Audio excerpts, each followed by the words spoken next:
गलत ढंग से इंडिया में घुसी है और इस तरह का अपराध कर रही है, ये अपना बिजनेस कर रही है, ये कोई एक प्रोपेगेंडा के कारण जो है काम कर रही है। इतने ज्यादा एविडेंसेस हैं, उसके आधार पर उसको तुरंत जो है 10 दिन 1 महीने में उसको ट्रायल करके उसको सजा देने की जरूरत। इस धर्म को अपनाने के लिए प्रोपेगेंडा करे, ये बहुत बड़ी समस्या है।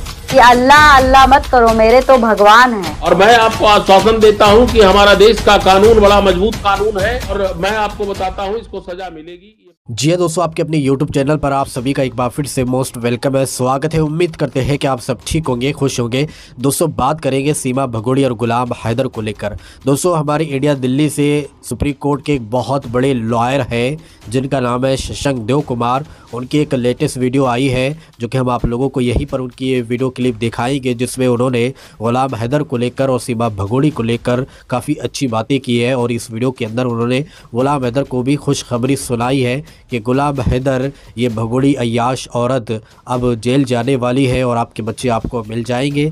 और इस पर अब कानून का डंडा चलने वाला है, क्योंकि हमारे देश के अंदर कोई भी अवैध तरीके से घुसता है तो इसको नहीं बख्शा जाता है, बल्कि इसको उसके ही मुल्क फेंक दिया जाता है। ऐसे लोगों के लिए हमारे देश के अंदर कोई जगह नहीं है। और भी बहुत सारी बातें उन्होंने इस वीडियो के अंदर की है। साथ साथ दोस्तों राम मंदिर को लेकर भी ये भगोड़ी अय्याश औरत ने कहा कि मैं राम मंदिर को जाऊंगी, तो इस पर भी उन्होंने कहा है कि ये राम मंदिर नहीं जाएंगी, क्योंकि सबसे पहले तो ये इलीगल औरत है, ये हमारे देश की नहीं है, तो ये कैसे राम मंदिर जाएगी। और ये नापाक औरत है, राम मंदिर एक पवित्र स्थल है, तो ये बिल्कुल भी राम मंदिर नहीं जा सकती है। हमारे हिंदू भाई भी इसको नहीं जाने देंगे, बल्कि ये कह रही है कि मैं मेरे घर से पैदल अयोध्या जाऊंगी और राम का जो है दर्शन करूंगी। इस तरह की बातें कह रही है। हालांकि ये राम मंदिर बिल्कुल भी नहीं जा सकती है। तो दोस्तों आइए शशांक देव कुमार की ये वीडियो क्लिप देखें, फिर आगे हम बात करते हैं। इस्तेमाल करे, वो कमाई भी करे और अब तो वो नेताओं की तरह टोपी पहनकर बाहर सड़कों पर भी दिखाई देने लगी है।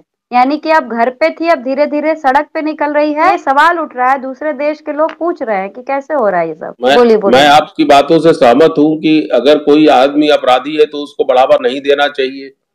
उससे उसको जो है यहाँ के लोग जो भी उनसे उनका एक सिंपैथेटिक व्यू है वो नहीं रखना चाहिए, क्योंकि अगर एक आदमी को इस तरह से बढ़ावा देंगे तो दूसरे भी जो इलीगल जो आदमी घुसते हैं भारतवर्ष में उनको भी बढ़ावा मिलेगा। तो निश्चित रूप से ये गलत है कि उनको बढ़ावा नहीं देना चाहिए।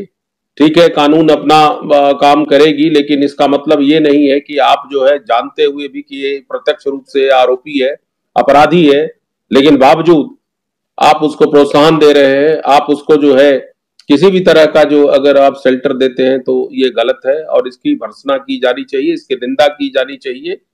क्योंकि कोई दूसरे देश से आकर के गलत तरीके से क्लेम करके कि कुछ भी कि हमारा हस्बैंड है, कोई भी आदमी आके कह सकता है। ये अगर इस प्रकार से अगर त्वरित ढंग से नहीं काम किया जाए तो ये गलत है। देखिए पाकिस्तान का एम्बेसी है, भारत का भारत सरकार है, इतने कानून होने के बावजूद भी देखिए आज वो कोई भी अपना व्यवसाय कर रही है, तो ये गलत बात है और इसकी निंदा की जानी चाहिए। और सरकार अगर मान लिया जाए कि एक्शन त्वरित ढंग से नहीं लेती है तो ये एक गलत मैसेज जाएगा उन लोगों के को जो रूल ऑफ लॉ मानते हैं। क्योंकि रूल ऑफ लॉ बहुत लोग हमारे यहाँ रूल ऑफ लॉ मानते हैं लोग, और इस तरह के जो ब्रेकर ऑफ लॉ है इस तरह से हमारे देश में घुस करके इस तरह का काम कर रही है और कई महीनों से काम कर रही है, सरकार देख रही है, पुलिस देख रही है। तो ये तो मैं समझता हूं कि सरकार को थोड़ा सा विजिलेंट होना चाहिए और इसको जो है एक्शन लेने की जरूरत है, अदरवाइज ये बड़ा गलत संदेश जाएगा। जी बिल्कुल, यही बात तो हमारे भी गले से नहीं उतर रही है। जो आपने लास्ट में एक लाइन बोली कि बहुत ही बड़ा गलत संदेश जा रहा है, जाएगा नहीं जा रहा है। तो ऐसे में लोगों का कहना है कि जिस तरीके से एक जो हमारे भारत के वकील साहब हैं वो इस चीज को बढ़ावा दे रहे हैं, दूसरी तरफ अब उनके साथ कई और नेता लोग भी उनके सहयोगी बन गए हैं। कहते हैं कि महिला की कोई जात नहीं होती, उनको जहां जाती है वही हो जाती है। तो उसी तरीके से सीमा हैदर पाकिस्तान से मुसलमान होके यहाँ आई है, लेकिन वो भारत में सनातन का जैसे भगवा ओढ़ ली तो वो सनातनी हो गई।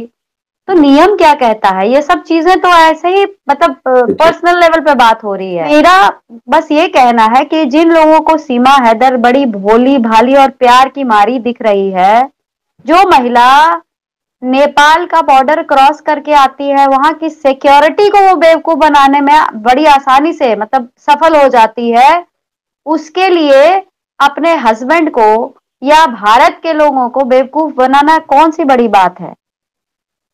देखिए, अगर हमसे पूछेंगे तो सी इज क्रिमिनल।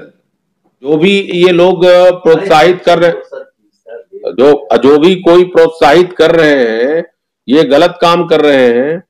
और ये जो मैंने पहले भी आपको बोला था आपके प्रोग्राम में कि इनके इन्वेस्टिगेशन होनी चाहिए, क्योंकि जो आदमी प्राइमा फेसी ही गलत ढंग से इंडिया में घुसी है और इस तरह का अपराध कर रही है, ये अपना बिजनेस कर रही है, ये कोई एक प्रोपेगेंडा के कारण जो है काम कर रही है, राइट। तो इसमें किसी प्रमाण की जरूरत नहीं है, कोई एविडेंसेस की जरूरत नहीं है, क्योंकि इतने ज्यादा एविडेंसेस हैं, उसके आधार पर उसको तुरंत जो है 10 दिन 1 महीने में उसको ट्रायल करके उसको सजा देने की जरूरत है। क्योंकि मेरे अनुसार से ट्रायल 7-7 दिन में इंडिया में हुए हैं। yes. और इसमें भी ट्रायल जो है तुरंत होने की जरूरत है, क्योंकि यह एक ऐसा केस है जिसमें बहुत लोगों की सेंसिबिलिटी जुड़ी हुई है। रोज हमारे सामने सब कुछ चल रहा है। एंड एक चीज और बताऊंगी कि अभी तक न जाने कितने लोग जो उसकी सच्चाई को सामने रखने की कोशिश कर रहे हैं, उनके चैनल को ब्लॉक किया जा रहा है, उनके चैनल को बंद करवाया जा रहा है, इंक्लूडिंग माय चैनल। तो ये सारी चीजें हो रही है एंड सरकार इज साइलेंट, सरकार is not coming in front. तो आखिर इसका फिर क्या है? क्या लोग अब आंदोलन करें? क्या सड़कों पर उतरे? किस तरह की महिला जिस तरीके से मतलब एक तरह से ही कहेंगे ना कि जनता के लिए बेरुखियापन अपनाया जा रहा है। क्यों जनता ये सब चीजें देखे? क्योंकि भारत देश तो एक उस घुसपैठी का नहीं है ना, भारत देश हमारा है देश, तो उसको क्यों जोड़ा जाए?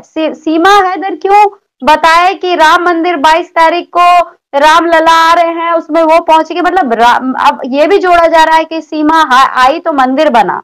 तो ये सारी चीजें स्टेटमेंट सुनकर आप सोचिए कि क्या एक भारतीय का जो भारत में रहता है उसका मनोबल गिरेगा नहीं कि एक मुसलमानी जो भागकर हमारे भारत में घुसी है, अवैध तौर पर घुसी है, उसको किस तरीके का इमेज यहाँ पे बनवाया जा रहा है उसका? क्यों हम लोग ये सब चीजें सुने और झेलें? मैं इस बात में कहना चाहता हूं कि जो भी उन लोगों की बातें सुनते हैं, जैसे मैं अगर मुझे एज ए लॉयर के रूप में आपको मैं बताऊं, तो मैं आपको इतना ही कहना चाहूंगा कि जो भी आदमी, कोई लॉयर हो चाहे कोई लॉयर नहीं हो, अगर इस तरह का काम करता है तो उसके खुद के आत्मसम्मान जो है उसको ठेस पहुंचना चाहिए।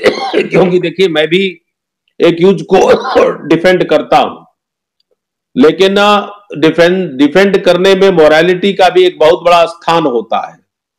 कोई आदमी अगर प्रत्यक्ष रूप से आरोपी है तो मैं डिफेंड नहीं करूंगा, क्योंकि कानून जो है वो इनोसेंट लोगों के लिए बना है, कानून जो है अपराधियों के लिए नहीं बना है। और अगर कानून है अपराधियों के लिए तो नेचुरली अपराधियों के लिए पनिशमेंट दिया जाता है। तो मैं ये नहीं कह रहा हूं कि एक बेसिक जो एक क्रिमिनल जस्टिस सिस्टम है उसका उल्लंघन हो, लेकिन मैं ये भी कहना चाहता हूं कि जो भी लोग इसको किसी भी तरह से मदद कर रहे हैं, चाहे वो मोरल सपोर्ट हो, चाहे वो इथिकल सपोर्ट हो, चाहे नॉन इथिकल सपोर्ट हो, किसी भी तरह का सपोर्ट इस महिला को नहीं होना चाहिए, क्योंकि ये महिला गलत तरीके से भारतवर्ष में प्रवेश किया है, इसके ऊपर केस हुए हैं, इसको जेल में भेजा गया है, इसको बेल हुआ है। और इन सारी चीजों को होते हुए भी अगर कोई व्यक्ति केवल जो है लोगों के बीच में कि मैं इसको डिफेंड कर रहा हूं या ये कर रहा हूं, ये किसी भी तरह से कोई भी लॉजिक से इसको एक्सेप्ट नहीं किया जा सकता है। और मैं एज ए कानून लॉ पर्सन मैं आपको बताना चाहता हूं कि हमारा देश बड़ा विशाल देश है।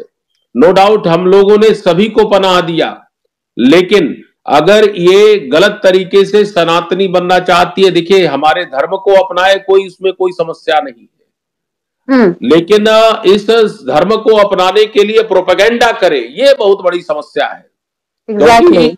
क्योंकि सनातन धर्म तो सब सनातनी है। आज आप देखिए, अगर कोई धर्म है अगर विश्व में तो हिंदू धर्म है, क्योंकि हिंदू धर्म जो है हजारों वर्ष पुराना है, जिसका कोई अता पता ही नहीं है कि कब इसकी शुरुआत हुई थी। बिल्कुल। और यह धर्म में अपनाती है तो कोई बात नहीं है, चोर भी अपना सकता है, डकैत भी अपना सकता है, कोई भी अपना सकता है, लेकिन इसको प्रोपेगेंडा का साधन नहीं बनाए। इसको जो है नहीं, बिल्कुल बिल्कुल अपना धर्म एक्सेप्ट किया जा सकता है, लेकिन क्या सनातन धर्म अपने मुल्क को गरिया गरिया के गाली दे दे के और मुसलमानों को अल्लाह का नाम लेने से भड़क जाना कि अल्लाह अल्लाह मत करो, मेरे तो भगवान है, तो क्या हम हिंदू अगर हमारे सामने कोई मुसलमान भाई आते हैं या हर शुक्रवार को जो वो पढ़ते हैं, वो जब वो पढ़ते हैं वो अल्लाह का नाम लेते हैं, तो क्या हम लोग क्या रिएक्ट करते हैं? हम हिंदू वाले, हम जो सनातनी है, क्या हम रिएक्ट करते हैं उस पर कि तुम नमाज क्यों पढ़ रहे हो? नहीं, आपको एक ही बात बोलना चाहता हूं, अगर चोर को चोर बोलेंगे तो रिएक्ट करेगा, राइट? रिएक्शन तो तभी होता है ना, कोई अगर रिएक्ट करता है कोई चीज को, तो इसका अर्थ है कहीं ना कहीं जो है उसके मन में खोट है। अरे देखिए, आप हिंदू हो, मुसलमान हो, सिख हो, सब हो, मनुष्य तो एक ही है ना। बिल्कुल। मनुष्य का जो आप के अंदर जो है भावनाएं हैं और एक नॉर्मल आदमी की भावनाएं हैं, सारा जो है भावना बदलती नहीं है, धर्म बदल जाता है, लेकिन अगर बेसिक स्ट्रक्चर देखे मनुष्य का तो मनुष्य एक ही है। बिल्कुल। अब देखिए, जिस धर्म में आपका जन्म हुआ है उस धर्म के नाम लेने से आप भड़कते हैं, तो इसका तो अर्थ है कि आप नाटक कर रही हैं। बिल्कुल। मेरा ये कहना है कि देखिए, सारा चीज सबको पता है कि क्या नाटक हो रहा है, सारा चीज है, राइट? लेकिन इसको समय लगेगा। देखिए श्रावणी जी, आप चीजों को समझें, अगर कोई गलत आदमी है तो गलत है और उसको